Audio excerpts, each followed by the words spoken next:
Alors, bonjour, frères et sœurs. Merci d'être là encore ce matin. Et puis, c'est ça, j'espère que vous allez bien, que la semaine s'est bien déroulée. Si vous avez des besoins particuliers, gênez-vous pas à m'appeler pour que je puisse prier pour ça aussi. Alors, c'est ça. Bien, on va continuer sur le sujet ce matin de la souffrance, comme on a commencé. Et puis, je pense que vous allez apprécier le message de ce matin, en tout cas, qui est la suite de notre réflexion. Alors, on va aller dans la prière tout de suite pour que justement, le Seigneur puisse vraiment nous toucher et puis que ce ne soit pas juste un autre message, mais que ça nous permette de davantage comprendre la souffrance et puis aussi d'avoir une foi plus solide par rapport à ça. Alors, allons-y. Tendre Père, merci pour ta parole encore une fois ce matin. On a soif de toi, Seigneur, on veut te connaître, on veut te refléter. Seigneur, permets, c'est toi qui nous sanctifie, c'est toi qui nous perfectionne. Donc, on se confie en toi, Seigneur, que ce qu'on va entendre ce matin puisse vraiment nous aider. Et d'abord à te connaître, et puis, c'est ça, à connaître aussi notre vie. Au nom de Jésus. Amen. Alors voilà, c'est ça, avec la question de la souffrance, alors c'est sûr que c'est toujours un sujet délicat à aborder parce que c'est peut-être le sujet qui nous touche le plus émotionnellement. Donc, c'est un sujet sensible finalement. Et puis, alors, dépendamment comment on traite la chose, ça peut même offenser certains. Donc, c'est comme je le lisais dans le livre de M. Keller, c'est important aussi de... On ne peut pas simplement traiter la souffrance avec toutes les réponses en tête. La souffrance, c'est pas juste quelque chose qu'on peut solutionner avec l'intellect, avec des bons versets, avec les bonnes réflexions, la bonne compréhension. Il y a une grande part dans ceux qui ont du succès dans la relation d'aide de comprendre la souffrance de l'autre, de la vivre, de savoir aussi que nous, on est sujet aussi à la faiblesse. Et puis, quand viendra notre tour, peut-être que finalement, on n'appliquera pas aussi bien les principes qu'on était capable d'élaborer intellectuellement. Donc, il faut faire attention. Puis aussi, la souffrance, elle comportera toujours un aspect mystérieux parce que, on n'est pas Dieu. On peut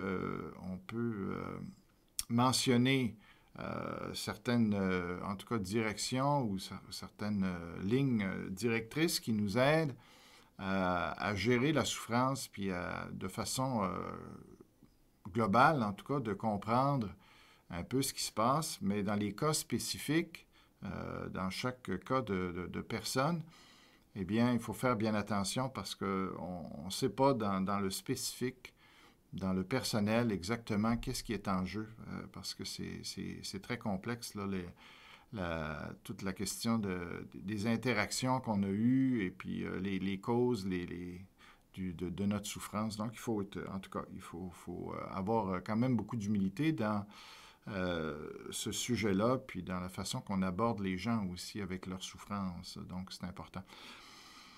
Alors, ce matin, je vais commencer avec... j'ai écouté un reportage sur le tsunami au Sri Lanka en 2004, décembre 2004. Le reportage que j'écoutais, c'était un grand-papa qui, ce jour-là, se promenait sur la plage avec sa petite fille. Alors, donc, les parents avaient confié au grand-papa la surveillance de leur petite fille. Ils habitaient au Sri Lanka. Et puis, lui, bon, cette journée-là, il est allé se promener avec sa petite fille sur la plage. Et puis, quand la vague immense est arrivée, eh bien, il s'est fait surprendre. Et puis, finalement, la vague a emporté Juliette, sa petite fille de 3 4 ans, quelque chose comme ça. Alors, c'est ça. Donc, le reportage était sur le drame que ça avait été et puis, bon, comment ils vivaient la situation depuis la disparition de la petite fille. Donc, on peut s'imaginer combien c'est souffrant. Alors, c'est un cas de souffrance qui est vraiment, on le comprend, là, qui est extrême, je pense, et puis qui est aussi plus difficile à expliquer. Ça s'explique, on a des repères, mais on comprend qu'il faut faire très, très attention quand on a des situations comme ça. Et puis, mais c'est pas de ça qu'on veut parler ce matin. On va aborder ce genre de souffrance-là, ces causes-là. On va essayer de voir, donner certaines balises par rapport à ça. Mais ce matin, ce qu'on veut voir plutôt, c'est illustré par quelque chose d'autre que j'ai vu, une vidéo que j'ai vue d'une course de moto, des motos hyper rapides, là, bon, des motos de course. Et puis, mais en tout cas, ce qui m'a attiré le regard, ou en tout cas l'intérêt, dans ce vidéo-là, puis pourquoi je l'ai visionné, bien, c'est de voir ces pilotes-là. Cette journée-là, il pleuvait, même si, je me demande si c'était pas, ça verglaçait pas, là. Et puis, alors, juste de voir les conditions climatiques dans lesquelles se faisait cette course-là, ça me surprenait que la course ait eu lieu quand même. Et puis, alors, ils ont pas du tout ralenti, là, les pilotes de ces motos-là. Et puis, alors, ils y allaient à vive allure. Et comme on peut se douter, alors là, moi, je voulais voir, mais comment ils vont faire dans les courbes et tout ça, à cette vitesse-là, avec la surface qui était... je me demande s'il n'était pas un peu gelé aussi. Alors, en tout cas, mais ce qui devait arriver est arrivé, évidemment, là, c'était épouvantable. Je me demandais même comment ça se fait qu'ils n'ont pas arrêté la course, mais alors on voyait les pilotes, à chaque fois, il y avait un danger de perdre le contrôle de leur moto. Et puis, bon, on voyait aussi des accidents, des motos qui se heurtaient, puis les pilotes, littéralement, qui volaient en l'air et puis qui se retrouvaient sur la chaussée, comme ça. Mais moi, j'étais ébahi de voir la stupidité de ces gens-là. Je sais pas, je sais pas dans quel état, en tout cas, on ne montrait pas l'état des pilotes ensuite, à la suite de ces chutes-là, mais il y en a qui ont volé à 20-30 pieds dans les airs pour, après ça, se rabattre sur la chaussée, sur la piste. J'étais vraiment suffoqué de voir la folie, ni plus ni moins, de ces gens-là, de ces pilotes-là, qui acceptaient de courir dans des conditions comme ça, et puis finalement, qui risquaient de mourir à chaque tournant, là, ou si c'est pas mourir, c'était de finir handicapé, finalement, le dos brisé ou n'importe quoi. Alors, vous comprendrez qu'on n'a pas affaire au même genre de souffrance, là, ici, entre le premier cas que j'ai mentionné, Juliette, et le cas de ces pilotes-là qui vont se retrouver, pas seulement avec des courbatures, je pense, mais avec vraiment des fractures, et puis peut-être finalement, toute leur vie, ils vont la passer, le reste de leur vie, ils vont la passer en chaise roulante. Alors, je pense que vous admettrez avec moi que les pilotes de course, ces pilotes de course-là, dans leur souffrance à eux, dans leurs épreuves à eux, méritent pas mal moins de compassion que le grand-papa, puis que les parents qui ont perdu leur petite fille par accident, on va dire, ou par un drame sur la plage.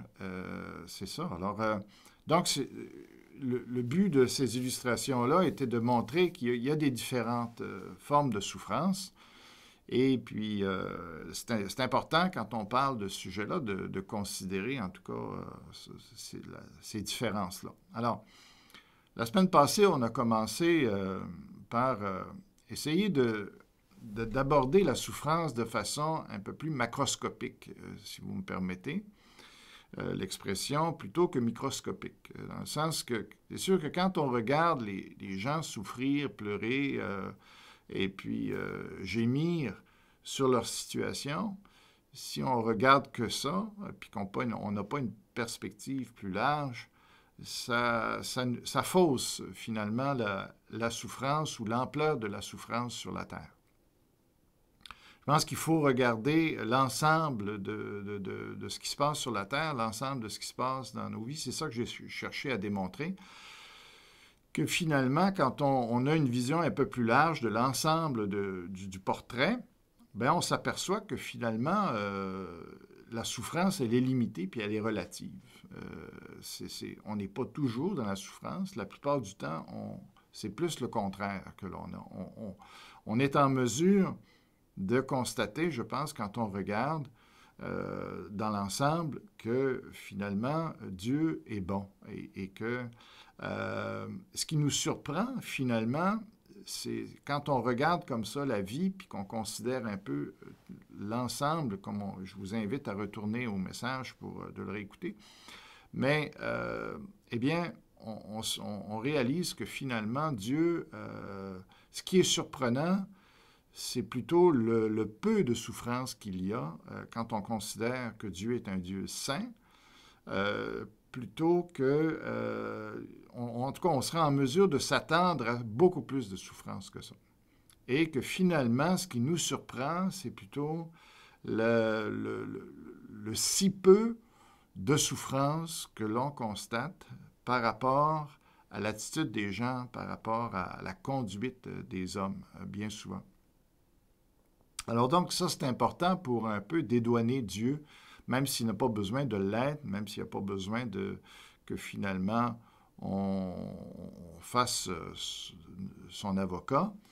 Eh bien, je pense que c'est bien qu'au moins la réputation de Dieu soit quand même, en tout cas, rétablie par rapport à ça. Alors, ce matin, on veut justement regarder...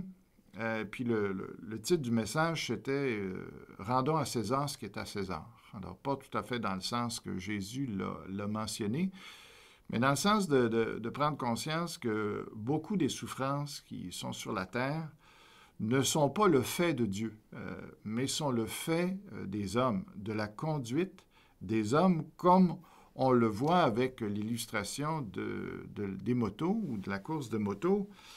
Je pense que ça serait tout à fait injustifié d'essayer de blâmer Dieu dans une course comme ça, puis dans les conséquences de cette course-là.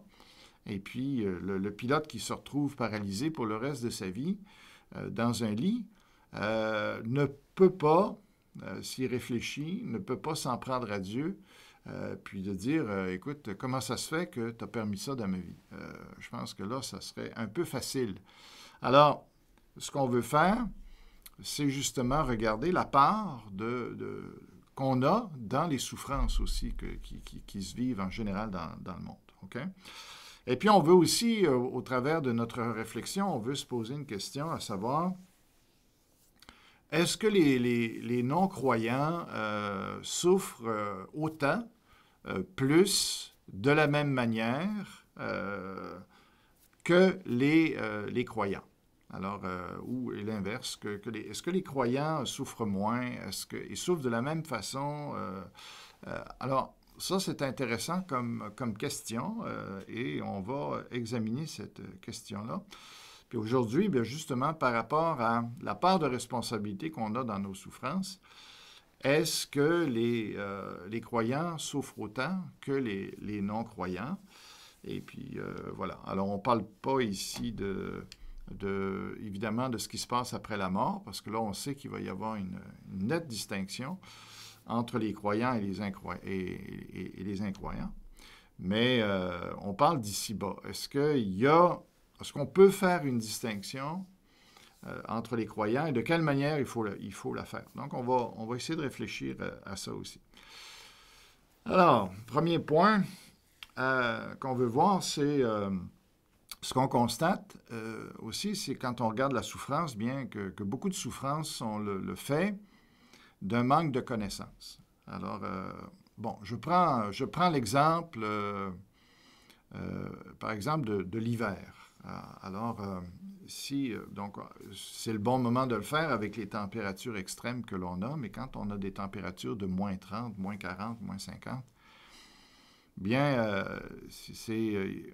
on réalise qu'il y a là un réel danger, que c'est extrêmement dangereux de ne pas prendre au sérieux l'hiver et de sortir tout bonnement comme ça, tête nue, mains nues, pas couvert, etc.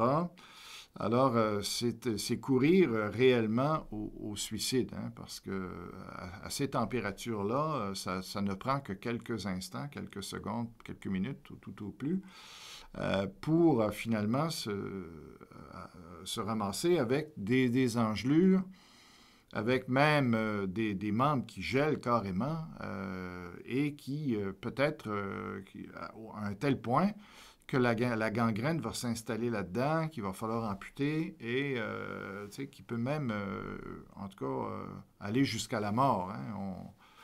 Les gens qui font du skidoo, puis qui tombent en panne dans les pistes de skidoo et tout ça, puis qui doivent marcher après ça des longues...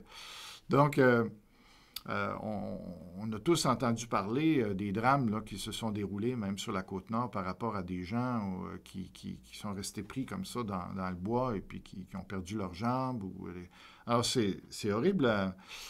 L'hiver, donc il faut savoir quoi faire avec l'hiver et puis il faut savoir s'habiller. Et c'est vraiment les gens qui sont les natifs hein, du Québec qui savent comment faire, qui savent comment s'organiser.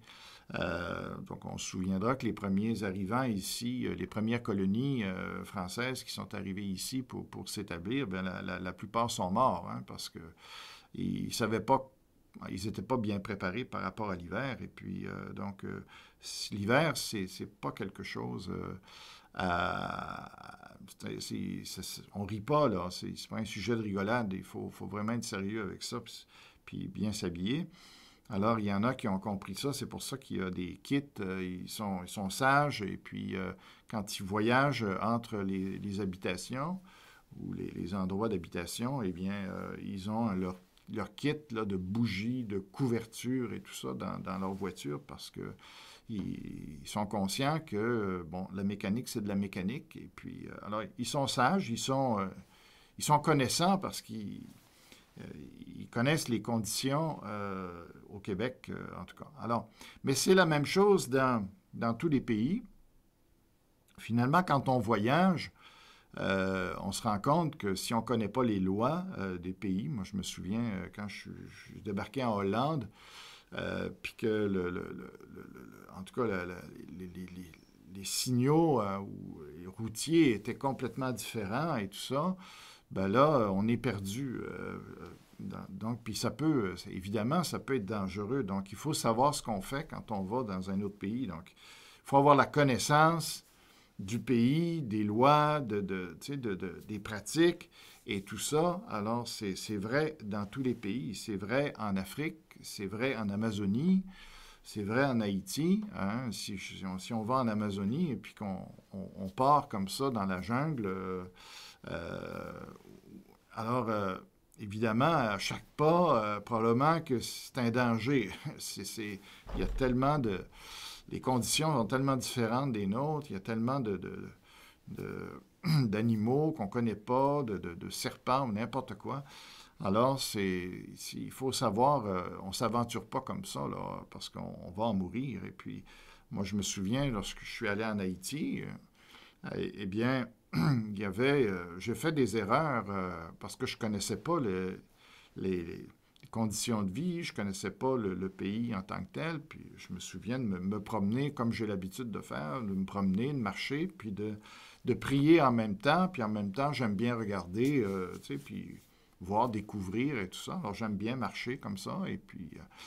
mais il y avait des choses que j'ai fait que j'aurais pas dû faire. Je me souviens, à un moment donné, je ne savais pas ce que c'est exactement entre les maisons et tout ça, les huttes, ou je sais pas, c'est pas des huttes, là, mais c'est des maisons en briques, là, puis en ciment. Puis là, je passais, mais je pensais que j'étais sur un chemin, mais finalement, je me suis aperçu que j'ai passé dans une cour, parce qu'il n'y a pas de clôture, il y a pas...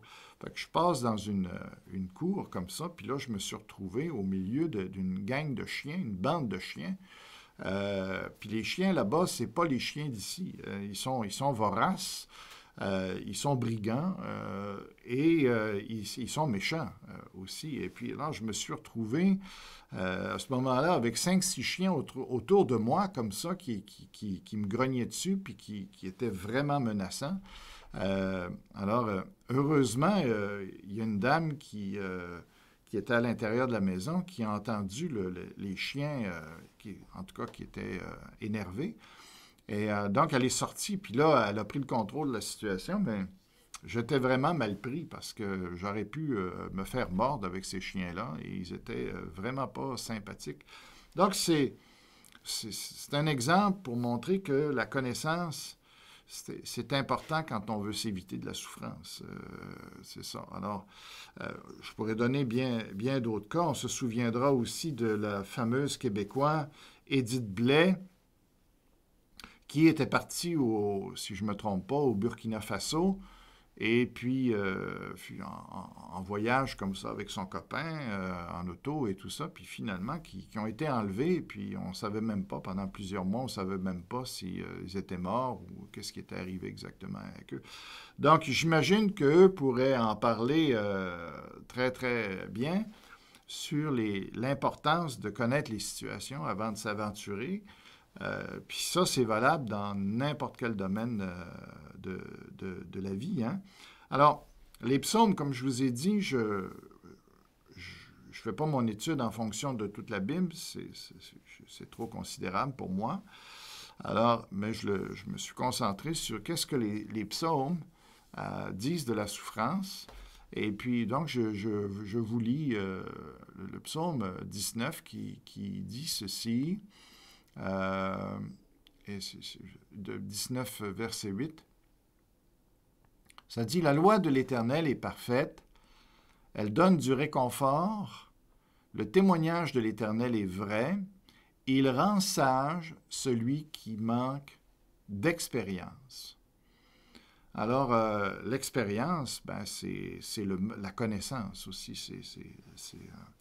Donc, ça confirme ce que je disais, c'est que c'est important d'avoir de la connaissance, que ce soit, si je veux, à un moment donné, c'est pas mon intention, mais je donne cet exemple-là, mais c'est certainement pas quelque chose que je veux encourager, mais là, quelqu'un qui se mettrait, par exemple, à avoir le désir de constituer ou de fabriquer une bombe artisanale, eh bien, il y en a qui se sont fait littéralement sauter avec ça. Alors, quand on a des projets comme ça, c'est un exemple, mais il faut savoir ce qu'on fait.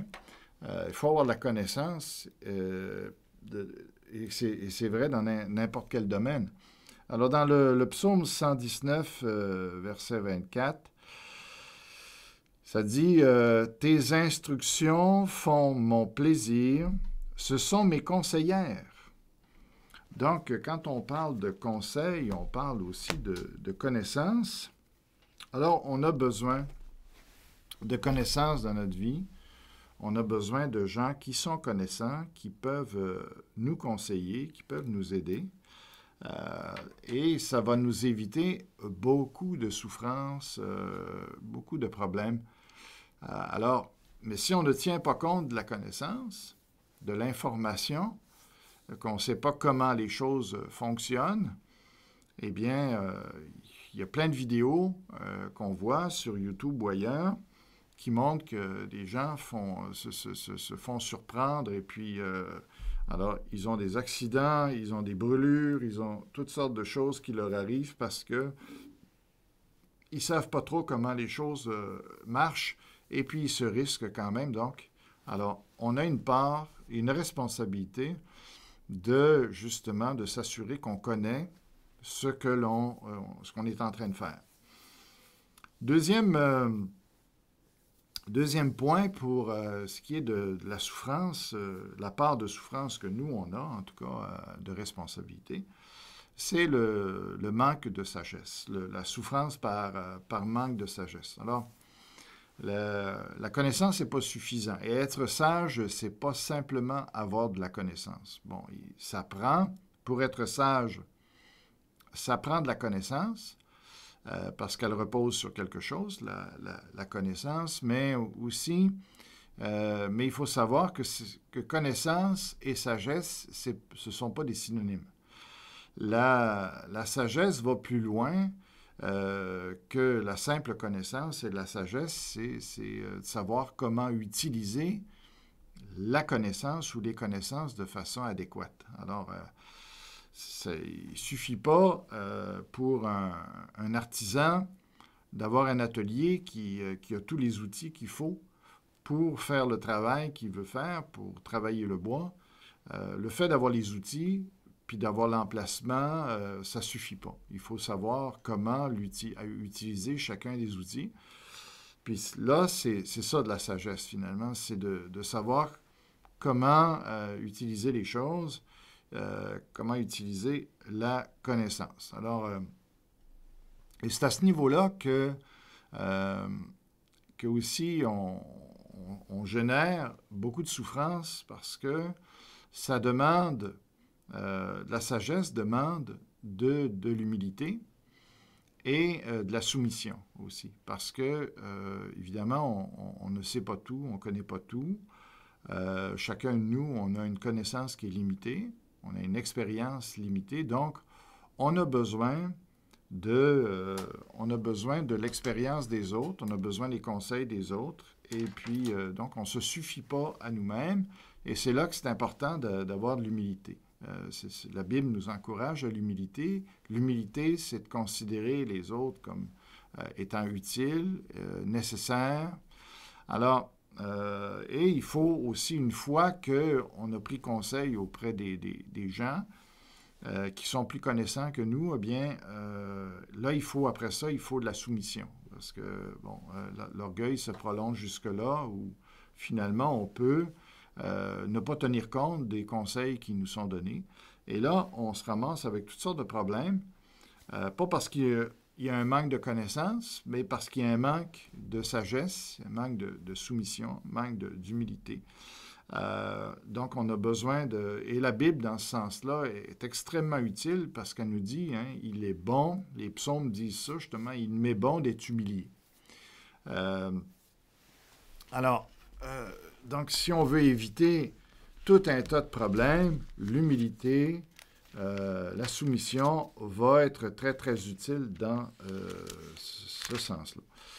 Alors, je vais vous lire le psaume 25 qui parle de sagesse. C'est un beau passage. Les versets 8 à 13, on va regarder ça. Il se dit... L'Éternel est bon et droit, c'est pourquoi il montre aux pécheurs la voie à suivre. Donc, la sagesse, c'est de savoir où on s'en va. C'est d'aller dans la bonne direction, de prendre les bons chemins. Alors, ça dit ici, en parlant de l'Éternel, il conduit les humbles, voyez-vous, il conduit les humbles dans la justice. Il enseigne, ou il leur enseigne, sa voie. Tous les sentiers de l'Éternel sont bonté et fidélité pour ceux qui gardent son alliance et ses commandements. Donc, il nous le dit, si on suit la parole de Dieu, si on suit ce que Dieu dit dans sa parole, puis aussi ce que le Saint-Esprit nous montre, comment le Saint-Esprit va travailler avec la parole dans notre vie pour, au moment voulu, va ramener un passage qui est important, qu'on considère et tout ça. Alors, c'est lui qui va travailler avec ça. Bien, ça nous évite, hein, les sentiers qu'on va prendre, c'est là qu'on va expérimenter la bonté et la fidélité de Dieu. Mais si on en fait fi, hein, eh bien, on va se ramasser avec des problèmes. Donc, dans ce sens-là, on voit qu'il y a une différence entre le croyant et le non-croyant. Ça dit ensuite, « C'est à cause de ton nom éternel que tu pardonneras ma faute, car elle est grande. Quel est l'homme qui craint l'Éternel? L'Éternel lui montre la voie qu'il doit choisir. Son âme reposera dans le bonheur. » Donc, il n'y aura pas de souffrance, c'est ça que ça veut dire. Il va s'éviter beaucoup de problèmes. Et sa descendance héritera le pays. L'Éternel confie ses secrets à ceux qui le craignent. Il leur fait connaître son alliance. Donc, ce sont des beaux passages. Donc, la sagesse, comme j'ai dit, c'est de savoir où on s'en va, c'est de prendre des bonnes décisions aussi. C'est pas juste un savoir-faire, mais c'est aussi de savoir se diriger. Alors, la parole de Dieu aide dans ce sens-là à avoir de la sagesse et à prendre des bonnes décisions. Encore là, on va regarder un autre passage qu'on connaît très, très bien. C'est le psaume 1 qui nous parle encore de la sagesse que Dieu donne et qui est important de suivre. Alors, bon, je n'aurais pas besoin de mes lunettes cette fois-ci, mais ça dit, bon, on le connaît par cœur, mais « Heureux l'homme qui ne suit pas le conseil des méchants, qui ne s'arrête pas sur la voie des pécheurs, qui ne s'assied pas en compagnie des moqueurs, mais qui trouve son plaisir dans la loi de l'Éternel et la médite jour et nuit. » Donc ici, on parle de sagesse. On parle de bonheur, on parle de sagesse, et la sagesse ici, bien, c'est de ne pas écouter n'importe qui. C'est de faire attention de qui on reçoit nos conseils, parce que finalement, notre bonheur en dépend. Alors, il nous dit que finalement, le meilleur conseiller, ça reste la parole de Dieu. Et pour ça, et aussi ceux qui la connaissent, qui sont capables de nous dire qu'est-ce que Dieu entend. Alors, une chose que je constate, c'est que souvent, puis je ne dis pas que moi aussi, ça ne m'est pas arrivé, mais j'ai eu beaucoup de chrétiens qui sont venus me voir pour certains conseils. Et ce que j'ai constaté, c'est qu'en général, les chrétiens ne sont pas très obéissants, pas très soumis à l'autorité que Dieu a donnée dans les églises, c'est-à-dire les anciens, alors que la Bible dit d'obéir aux anciens. Parce qu'ils connaissent la parole de Dieu, ce n'est pas simplement sur leur propre autorité, mais c'est parce qu'ils sont là pour aussi, normalement, ils sont là à cause de leur connaissance de la parole de Dieu. Et puis, si un ancien nous dit, bien, je te conseille de faire ceci ou cela, bien, moi, j'ai constaté au travers des années que les chrétiens n'écoutent pas beaucoup ces choses-là. Ils font pas mal à leur tête.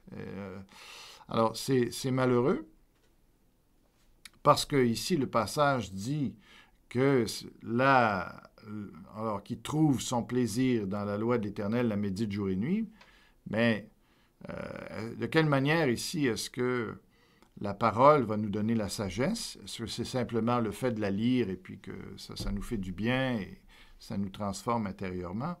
Il y a ça, oui, mais il y a aussi le fait que ça va nourrir notre sagesse, ça va nourrir notre compréhension, ça va faire en sorte qu'il y a des choses qu'on ne verra plus de la même façon. Et donc, ça va nous aider justement à ne pas se comporter comme les méchants, comme les pécheurs après ça dans leur vie. Alors, on va se retrouver, à cause de ça, plus heureux. Et quand on parle d'heureux ici, on ne veut pas dire simplement heureux dans l'éternité. C'est vrai. On ne parle pas simplement d'un bonheur intérieur où on va se sentir mieux. Non, oui, il y a ça, mais on parle aussi d'un bonheur dans la vie présente parce qu'on va savoir comment se conduire. C'est ce qui me semble être mis en relief quand c'est dit ensuite. Il ressemble à un arbre planté près d'un cours d'eau. Il donne son fruit en sa saison et son feuillage ne se flétrit pas. Tout ce qu'il fait lui réussit. Donc, ici, ça parle de bons conseils qui vont faire en sorte que finalement, alors, si on prend le feuillage, ça veut dire que tu vas avoir une bonne réputation. Tu n'auras pas de problème avec la loi. Tu vas avoir des bonnes relations avec tes voisins et les gens vont te considérer. Le feuillage, finalement, c'est ce que les gens considèrent de toi, c'est ce que les gens voient de toi, c'est ton apparence, c'est ta réputation. Alors, Dieu dit, si tu t'en tiens à sa parole, eh bien, tu vas être considéré. Les gens vont bien parler de toi, les gens vont bien se comporter à ton égard, règle générale, parce que tu vas être considéré comme quelqu'un de bien. Alors, voilà. Donc, voilà l'utilité de la sagesse de se nourrir de la parole de Dieu. Et après ça, il dit, ou avant ça, il dit, tu vas être comme un arbre planté, donc il va avoir une stabilité. La parole de Dieu, ça maintient, par exemple, notre mariage. Ça nous évite aussi de partir à tout bout de champ quand le patron n'est pas commode. Bien, on ne se laisse pas diriger par des coups de tête, mais on considère les choses et on réfléchit. Dieu nous encourage à nous soumettre, etc., que tout n'est pas facile, qu'on est dans un monde de pécheurs, donc. Et donc, on se rend compte que finalement, on s'enracine.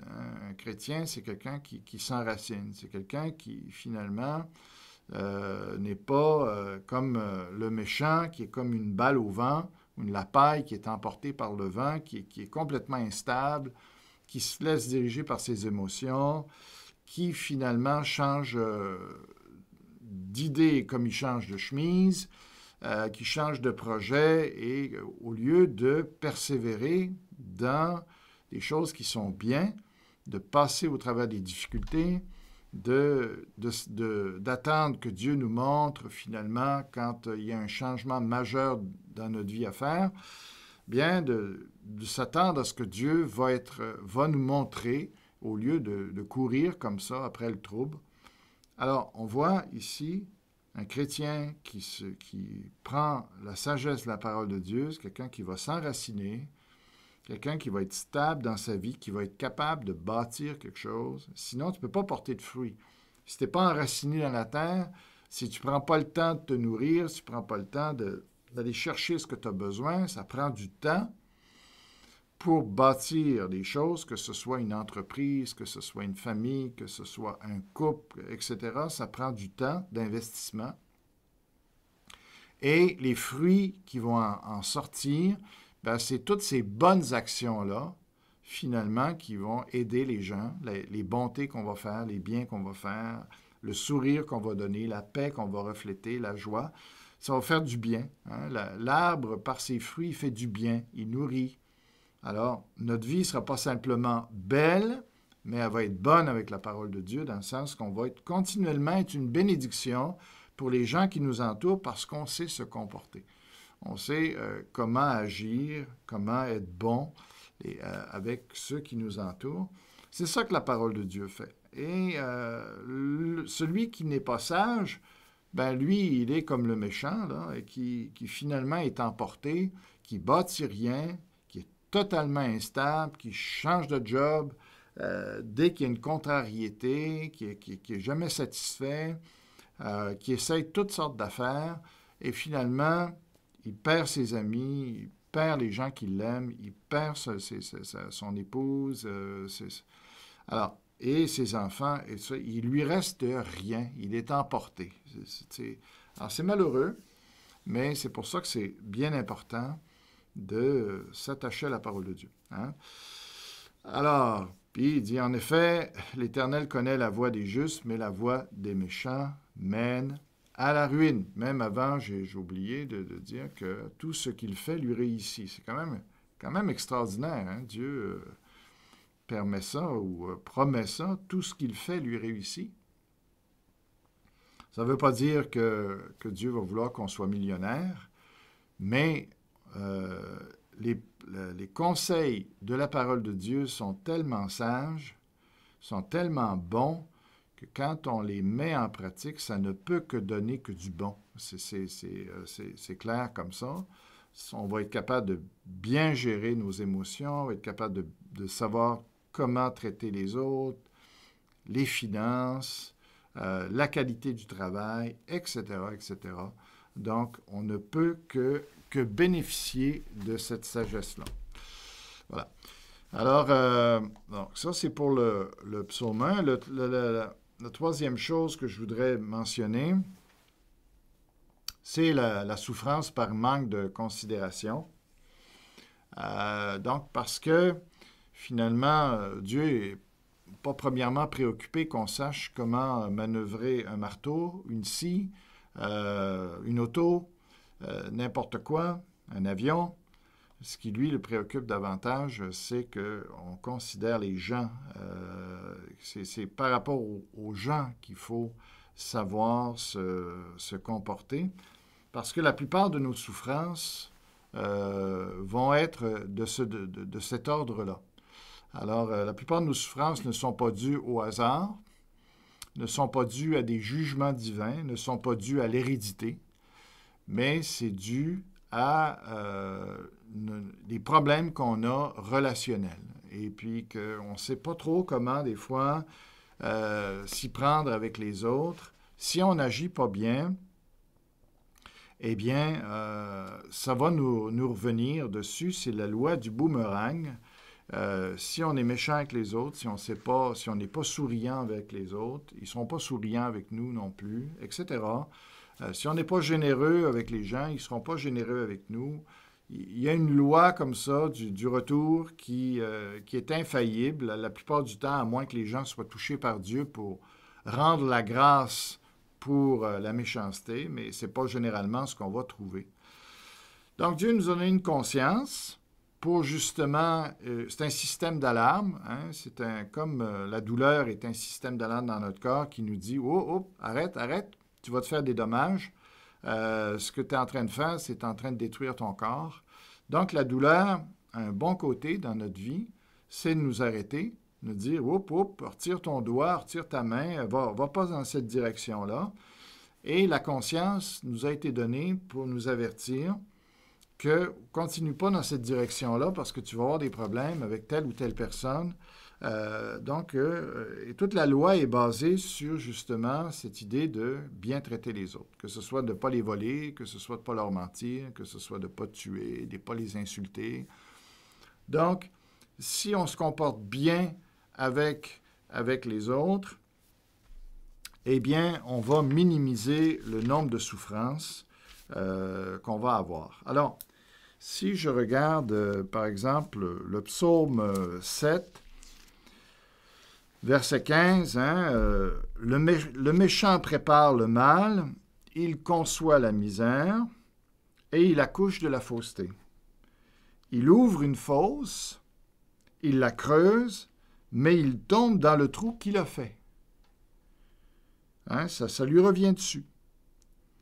Sa misère retombe sur sa tête et sa violence descend sur son front. Donc, voilà, si on n'a pas de considération pour les gens autour de nous, eh bien, ça va nous revenir et on va souffrir énormément. Il y a bien d'autres passages comme ça. On peut aller voir, on va terminer avec le psaume 37. Il y en a d'autres. Psaume 37, versets 14 et 15. Ça dit, « Le méchant tire l'épée, il bande leur arc pour faire tomber le malheureux et le pauvre, pour égorger ceux dont la voie est droite, mais leur épée transperce leur propre cœur et leur arc se brise. » OK? Alors, il y a d'autres passages comme ça qu'on aurait pu nommer, mais si on n'a pas de considération pour les autres, eh bien, ça va nous revenir dessus et on va en souffrir. Donc, en conclusion, on a vu finalement trois choses qui amènent la souffrance dans notre vie. La plupart de nos souffrances, manque de connaissance, manque de sagesse, surtout la sagesse que la parole de Dieu nous donne, et manque de considération pour les autres. Si on traite bien les autres et tout ça, ça va nous revenir. Alors, en conclusion, on peut dire que finalement, si on revient à notre question du départ, est-ce que les incroyants souffrent autant de la même manière et tout ça? Autant, possiblement, qu'un croyant souffre autant qu'un non-croyant, mais ça, il va falloir le débattre, il va falloir en revenir dessus, mais au moins, on peut dire tout de suite, pas de la même façon. Normalement, en tout cas, si on a quelqu'un qui marche selon la parole de Dieu, le domaine qu'on a vu ici de la souffrance par le manque de connaissance, de sagesse, de considération, bien ça devrait être atténué beaucoup. Un chrétien qui est vraiment consacré, qui est vraiment sérieux avec la parole de Dieu, qui met la parole de Dieu en pratique, qui agit avec connaissance, avec sagesse, avec considération, eh bien, je pense qu'on peut affirmer qu'il va avoir une vie beaucoup, beaucoup plus facile qu'un non-croyant qui fait fi de ça, qui ne tient pas compte de ça, qui met ça au défi.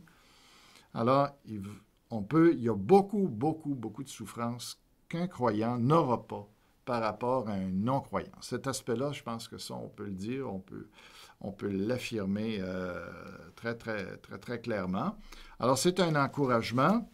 C'est un encouragement à ceux qui ne sont pas à Jésus-Christ, justement. Si vous trouvez que votre vie est souffrante, eh bien, pourquoi ne pas donner votre vie à Jésus-Christ, de vous laisser diriger par lui, de suivre sa parole? Vous allez, en tout cas, vous éviter beaucoup de problèmes et vous avez tout à gagner sans même considérer l'éternité, mais juste pour votre vie ici, eh bien, vous allez y gagner énormément. On va regarder un dernier passage avant de conclure complètement. Le psaume 32, verset 10 dit « Beaucoup de douleurs sont le lot du méchant, mais celui qui se confie en l'Éternel est environné de sa grâce. » Donc, c'est assez clair. Hein? Beaucoup de douleurs sont le lot des méchants. Et puis, et puis, pour les chrétiens qui, finalement, peut-être sont déçus de Dieu ou se plaignent de Dieu, eh bien, il faut revenir aussi et dire, est-ce que vraiment on est fidèle avec la parole de Dieu? Est-ce qu'on la prend au sérieux, la parole de Dieu, pour vraiment la mettre en pratique, pour la vivre dans tous les domaines? Que ce soit les dettes, que ce soit l'éducation des enfants, que ce soit dans notre mariage, que ce soit l'utilisation de l'argent, que ce soit, etc., etc. Est-ce qu'on est vraiment chrétien dans le sens qu'on est attaché réellement à la parole de Dieu? Donc, avant de blâmer Dieu, hein, je pense qu'il faut s'examiner soi-même par rapport à la souffrance. Ça se peut qu'on souffre énormément à cause de notre propre responsabilité. Et c'est pour ça que le thème du message ce matin, c'était « Rendons à César ce qui est à César ».